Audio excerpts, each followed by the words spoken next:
kutimiza ndoto zake.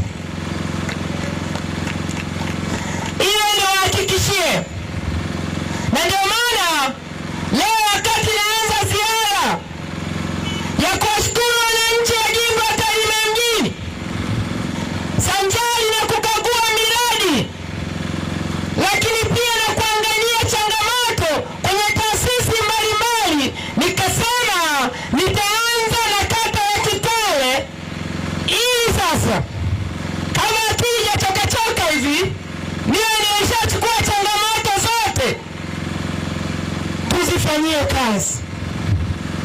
Na ndio maana mtaona tumekuja na madiwani wengi, watendaji wa halmashauri ya mji wako hapa, viongozi wa chama wako hapa, ili sasa tuje kwenu kwa moyo wa shukrani tueleze yaliyoanza kufanyika, lakini nyie mtushauri, mlete pia na changamoto tuhakikishe tunazifanyia kazi.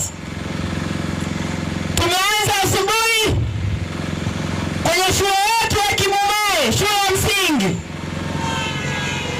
Tumejionea hali halisi, tumeeleza mafanikio, lakini tumechukua na changamoto.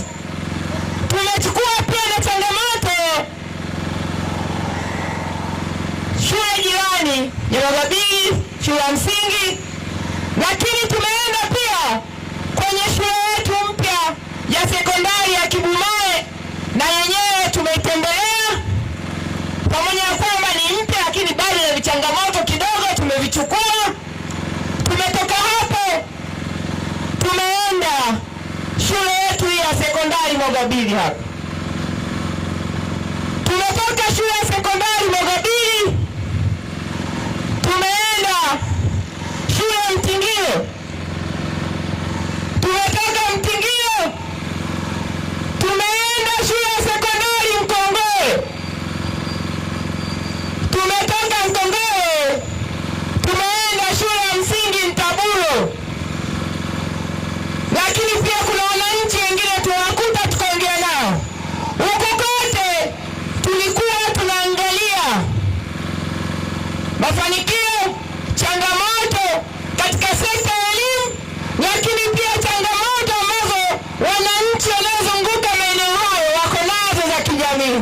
Wamechukua na mimi mbunge nimezichukua za kwenda kutekeleza kwenye halmashauri, lakini zingine nazibeba kuzipeleka serikali kuu bungeni, ambapo naenda kwa niaba yenu kuhakikisha tunatatua changamoto ndani ya mji wetu wa Tarime, ndani ya kata yetu ya Kitale na ndani ya mitaa yote 13 kwenye kata yetu ya Kitale. Tunaenda kumaliza mitaa yote ambayo ina umeme, ambayo ni mitaa 25 kama tunavyoongea hapa. Na tayari mtaona kazi imeshaanza kufanyika. Kiwanda cha kimkakati ndani ya mji wa Tarime. Tukipata umeme tunaimarisha usalama wetu. Tukipata umeme tunaongeza ajira. Kuna vijana na kina mama mtajiajiri kwenye sekta mbalimbali. Nimetoka kule Ntabulo kule Msombo, wakasema wanahangaika wanaenda kusaga mjini kwa sababu hawana umeme. Ina maana wakipata umeme watakuwa na saluni, watakuwa na mashine za kusaga, watachakata mazao mbalimbali, wataongezea thamani, uchumi utakuwa wa kipato cha mtu mmoja, familia na wananchi wote wa Tarime mji tutaenda kunemeka. Na niwahakikishie hili ni dhahiri shahiri, Mama Samia kadhamiria chini ya serikali yake ya awamu ya 6, Wizara ya Nishati amepewa maelekezo mitaa yote 81 itapata maji safi na salama. Tutaokoa muda wa kuzunguka kutafuta maji, tutabaki tukizalisha. Tutaanzisha viwanda vidogo vidogo, lakini zaidi hatutapata magonjwa kwa sababu tunatumia maji safi na salama. Hiyo nayo linaenda kukamilika kwa mwaka huu wa fedha unaoanza ambao ni Septemba, kwa mujibu wa taarifa ambazo zipo na taarifa ambazo nilipewa bungeni baada ya kuuliza swali. Kwa kwenye sekta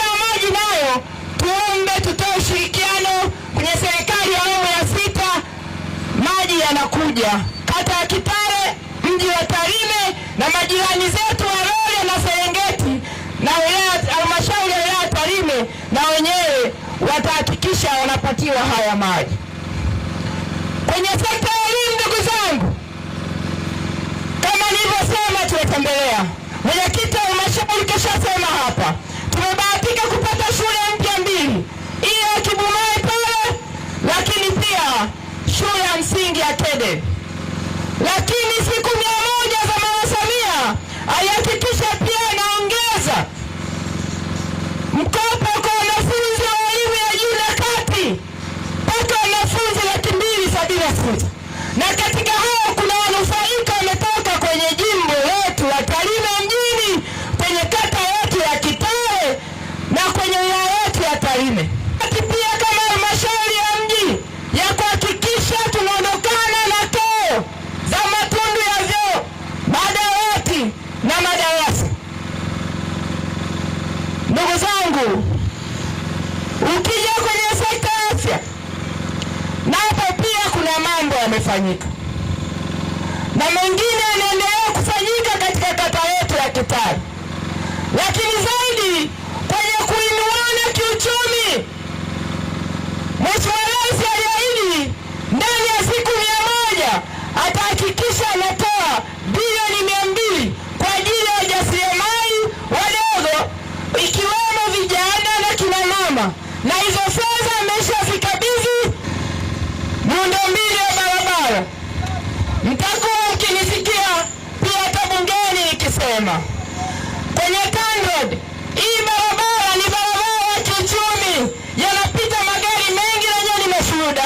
Tumekaa hapa, zimepita lori, zimepita basi, zimepita gari za kawaida. Ninalizungumzia sana na niwaambie, Dr. Samia Suluhu Hassan ameahidi fedha shilingi bilioni 8 zinakuja kuhakikisha mkandarasi anaanza kumalizia hii barabara ambayo pia imekuwa ni kero. Nimemwona pia kuna ndugu yangu pale amepata ajali, amevunjika mguu. Diwani wetu alipata ajali kwenye barabara hii. Watu wengi wanalemaza kwenye barabara hii. Sasa nawahakikishieni fedha zinakuja shilingi bilioni 8 muda wowote kuanzia sasa kwenye barabara hii.